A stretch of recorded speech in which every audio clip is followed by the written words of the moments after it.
Hello friends, नमस्कार और आपका आज की इस यूट्यूब वीडियो में स्वागत है। और फिर से इस मशीन के बारे में मैं आप लोगों से डिस्कस करने के लिए आपसे एक बार फिर से आया हूं। और जैसे कि आपकी वेरी कॉमन मशीन है, स्टार्टिंग से ही लोगों ने इसको पसंद किया है और मेरे ख्याल से हमारे देश में ऑलमोस्ट 500 से ज़्यादा मशीनें सभी सेलर्स ने बेच चुकी है। मतलब मैं सिर्फ अपनी नहीं बात करूँगा, ओवरऑल बहुत से सेलर्स हैं जो इस मशीन को बेच रहे हैं और काफ़ी लोग सेटिस्फाइड हैं। तो कोई दिक्कत तो आ नहीं रही है, बट पुराने समय में कुछ हार्डवेयर में कुछ प्रॉब्लम था, कंपनी ने चेंज कर दिया है और अभी नया विंडोज भी आ गया और लगातार डेटास बढ़ रहे हैं इसमें। जैसे BS6 के डेटास में काफ़ी प्रॉब्लम थी तो काफ़ी सुधार हुआ है और रेगुलर आपको अपडेट्स मिल रहे हैं। तो जब भी आप इसको अपडेट करेंगे तो वर्जन पे मत जाइए, क्योंकि आप अपडेट में आप देखिए डेटास में जाइए। अगर नंबर ऑफ इसके इंजेक्टर्स के डेटा बढ़ गए इट मीन्स कि ये अपडेट हो गई है। तो वर्जन कोई इशू नहीं है। बीच में इसका वर्जन चल रहा था 0.00, तो काफ़ी लोग कंफ्यूज थे कि ये 0.00 क्यों दिखता है। तो एक्चुअली वैसा कुछ भी नहीं है।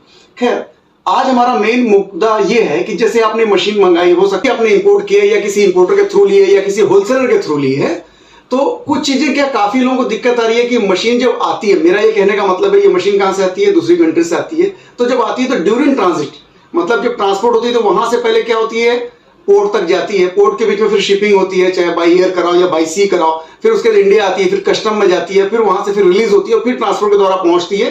तो इस बीच में काफी मशीन को काफी बार, मतलब आप देखिएगा जो कुरियर कंपनीज होती है वो थ्रो कर दी, फेंक देती है। तो कितना भी सेफ्टी रखने के बाद भी मशीनें डैमेज हो जाती है। तो मेरा ये आज का जो टॉपिक यही है कि जब मशीन डैमेज हो जाए तो आप सीधा मशीन को, जैसे आपके पास मशीन आपने रिसीव की, सीधा ऑन कर दी, तो ऑन नहीं करना है। मशीन को पहले डैमेज चेक करना है। इस मशीन को चेक करना है कि ये प्रॉपर है कि नहीं है, अंदर कोई कंपोनेंट लूज तो नहीं है, नहीं तो ये क्या होगा, शॉर्ट सर्किट पूरी मशीन चले जाएगी। तो जब ये मतलब इस टाइप की प्रॉब्लम मेरे साथ भी है। जैसे ये मशीन आई थी अंडर वारंटी मेरे पास है, यहां हमने पूरा चेक किया, मशीन ओके थी। उसके बाद हमने एक अपने कस्टमर को भेज दिया और वहां जाने के बाद मशीन चलती है, बंद हो जाती है, कभी चालू नहीं थी, ऐसी बहुत सी प्रॉब्लम्स आ रही थी। तो आज का टॉपिक मतलब क्यों ना आप लोगों को बताया जाए कि जब भी आप मशीन, हालांकि मैंने चेक करके भेजी है, बट आपके पास तक पहुंचने में भी हमने चलो कोई कुरियर को लिया, तो कुरियर में हैंडलिंग के दौरान मशीनें डैमेज हो जाती है। तो आप कहीं भी किसी भी व्यक्ति से मशीन लीजिए, बट डैमेज चेक करना आपका काम है। तो वो मैं थोड़ी सी समझाने की आपको कोशिश करूंगा। तो सबसे पहली बात जो है, स्क्रीन से देखिए, पहले जो स्क्रीन चिपक के नहीं आती थी, तो ये स्क्रीन जो होती थी ना, ये खुल के अंदर की ओर गिर जाती थी। तो अभी फिलहाल कंपनी ने इसको ओवरऑल चिपका दिया, तो ये स्क्रीन पीछे की ओर ढक्कन नहीं खा रही है, तो पीछे जो इसकी स्क्रू माउंटिंग नहीं होती। दूसरा, बाहर से आपको एक्सटर्नल डैमेज मिल जाएगा, तो वो उसको तो अपन रिपेयर कर सकते हैं, डेंट कर सकते हैं, पेंट कर सकते हैं। अब इस मशीन को हमको क्या करना है, इसके ये जो बोर्ड है, ऑरेंज वाला बोर्ड, उसको खोलना है। तो यहां पे देखिए मैं आपको दिखा रहा हूं, ये स्क्रू, ये स्क्रू, ये स्क्रू, ये स्क्रू और ये स्क्रू, और बॉटम में इसके जो 4 लेग्स हैं, यहां भी चारों लेग और इसके स्क्रूज को खोलेंगे तब ये जाके कैबिनेट निकलेगा। तो मैं थोड़ा सा वीडियो को स्टॉप करता हूं, पहले इस कैबिनेट को ओपन करता हूं, उसके बाद हम आगे कंटिन्यू करेंगे। तो हमने स्क्रीन को, इसके जो मेन स्क्रूज थे, इसको खोल लिया है और स्क्रीन ओवरऑल ठीक है। और इसको हम लोग कैबिनेट्स को पहले बाहर करते हैं इस मशीन के, राइट।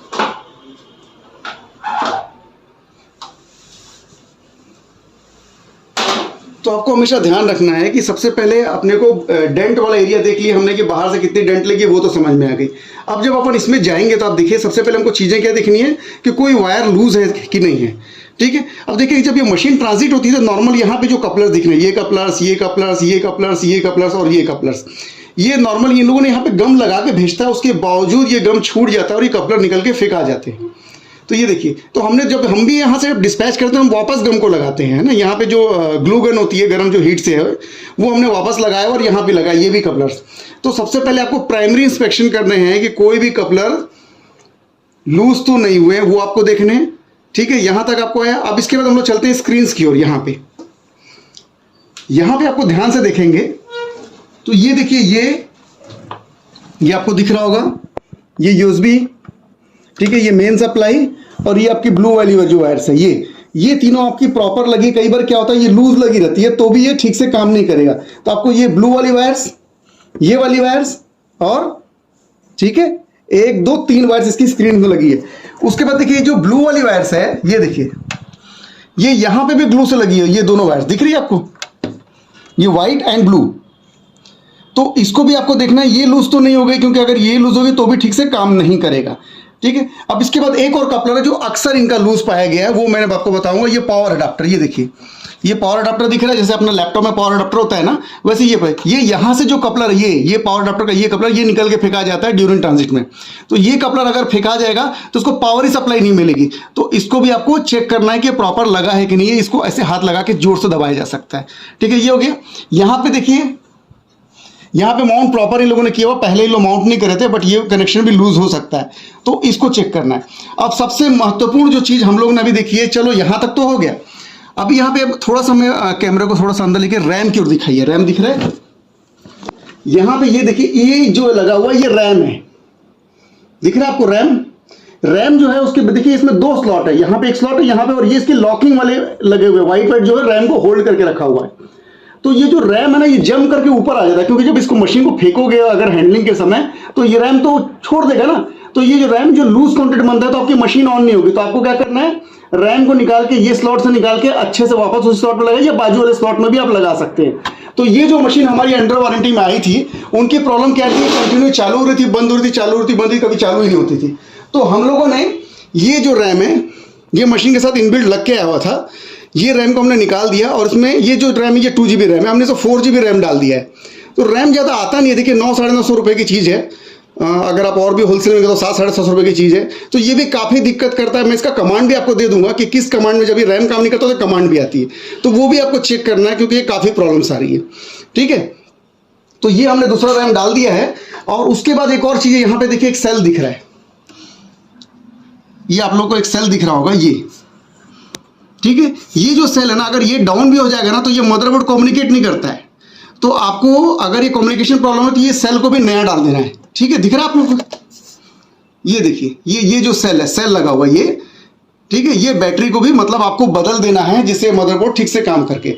उसके बाद यहां तक बेसिक है ना, उसके ये जो कैपेसिटर्स लगे हुए हैं, पहले क्या होता था, ये जो स्क्रू, ये देखिए, ये जो स्क्रू ना जो स्क्रीन को होल्ड करके रखा है, ये स्क्रू निकल के फेंका जाते थे, और ये जो मॉनिटर है, ये जो आपका जो मॉनिटर है ना, ये इसके ऊपर गिर जाता था। तो ये इस पार्ट्स को डैमेज कर रहा था, मतलब यहाँ पे किसी कैपेसिटर को, कंडेंसर को, किसी भी चीज़ को तोड़ देगा। तो फिलहाल तो इन्होंने चिपका दी, तो ये निकलने की समस्या बंद हो गई है। बाकी जो चीज़ें मुझे जहाँ तक समझ में आई वो मैंने बता रहा हूँ। उसके बाद क्या है, इसमें अभी एक रिसेंटली और एक इशू हमने देखा, इसका विंडो करप्ट हो जा रहा है। विंडो करप्ट हो जा रहा है मतलब यहाँ पे देखिए इन्होंने डाल के रखा है SSDs का, ठीक है। तो जब विंडो करप्ट हो जाएगा तो क्या करना है आपको विंडोज 7 32 बिट इंस्टॉल करनी है, और उसके बाद आपका जो भी सप्लायर से आपने मशीन ली है उस सप्लायर को फोन करके बोलना है कि इसका हमने विंडोज 7 32 बिट इंस्टॉल कर दिया है, आप इसका मेन सॉफ्टवेयर डाल दो। अब मेन सॉफ्टवेयर क्या है, मतलब ये नीचे पे 2 भाग में बटा हुआ है, ये एक मदरबोर्ड और ये मदरबोर्ड। ये जो मदरबोर्ड है ये कंट्रोलर का मदरबोर्ड है, मतलब आपके इंजेक्टर्स को कमांड और बाकी चीजें देने के ये मदरबोर्ड है, और ये जो मदरबोर्ड है ये आपके कंप्यूटर का मदरबोर्ड है। तो कंप्यूटर वाला मदरबोर्ड इस मदरबोर्ड को कमांड देता है, जिससे बाकी चीजें आती हैं। तो ये जो मदरबोर्ड है विंडोज 7 32 बिट है, और इसमें अगर प्रॉब्लम आ जाएगी तो वो सॉफ्टवेयर से कम्युनिकेट नहीं करेगा, मतलब ये वो वाला इसको कमांड नहीं देगा। तो आपको क्या करना है, विंडोज 7 32 बिट डालना है, और आपके जिस भी डीलर से आपने माल खरीदा है उसको बोलना है कि ये सॉफ्टवेयर को डाल दे, तो वो टीम व्यूवर में मेन सॉफ्टवेयर को डाल देगा, जिससे आपकी मशीन की प्रॉब्लम दूर हो जाएगी। बाकी इन बिटवीन मैं कोशिश कर रहा हूं आप लोगों के लिए कि ये मदरबोर्ड हो गया, ये मदरबोर्ड हो गया, ये आपके बाकी चीजें हो गई, ये सबके चाइल्ड पार्ट्स आपके लिए इंडिया में अवेलेबल कराएं, ताकि वारंटी से रिलेटेड प्रॉब्लम या पेड सर्विस की बात की जाए तो हम आपको फुलफिल कर सकें, आपकी सर्विसेज आपको दे सकें। इसी प्रकार फ्लो मीटर में ज्यादा कंपोनेंट नहीं है, एक आपका इंजेक्टर का फ्लो मीटर लगा हुआ है जो मेन कंपोनेंट है, और 2 आपके पंप के फ्लो मीटर्स के लिए कनेक्शन दिए हुए हैं, सोलनट्स दिए हुए हैं, फिल्टर्स दिए हुए हैं। तो उसमें बहुत ज्यादा कंपोनेंट, बट उनके भी कंपोनेंट हम अवेलेबल कराने की कोशिश कर रहे हैं। नेक्स्ट मंथ में अगर आपको किसी भी प्रकार से वारंटी कंपोनेंट से रिलेटेड अगर कोई प्रॉब्लम है या आप रिपेयर कराने चाहते हैं, तो आप स्क्रीन में दिए हुए नंबर से हमसे संपर्क कर सकते हैं। हम पूरी कोशिश करेंगे कि हम आपकी सहायता करा सकें। यहाँ ये मैटर नहीं रखता कि आपने किससे खरीदा है, क्योंकि जितने भी सेलर्स हैं हम आपस में तो हमारे रिलेशन अच्छे ही होते हैं, तो हम कभी किसी को बदनाम करने की कोशिश नहीं है। आप जुड़िए, और मशीन ऑटो अपडेट हो जाती है, यहाँ कोई कंफ्यूजन की बात नहीं है। आप जिससे भी लियो, अगर उसमें भी आप सेम फंक्शन अप्लाई करोगे तो वो मशीन भी ऑटो अपडेट होगी, क्योंकि इनका सर्वर एक ही है, मैन्युफैक्चरर एक ही है, कहीं कोई 2-3 मशीन बनाने वाले लोग नहीं है। अलग अलग नाम से आ सकती है, अलग अलग विंडो हो सकते हैं, बट चीज वही है। ठीक है, धन्यवाद।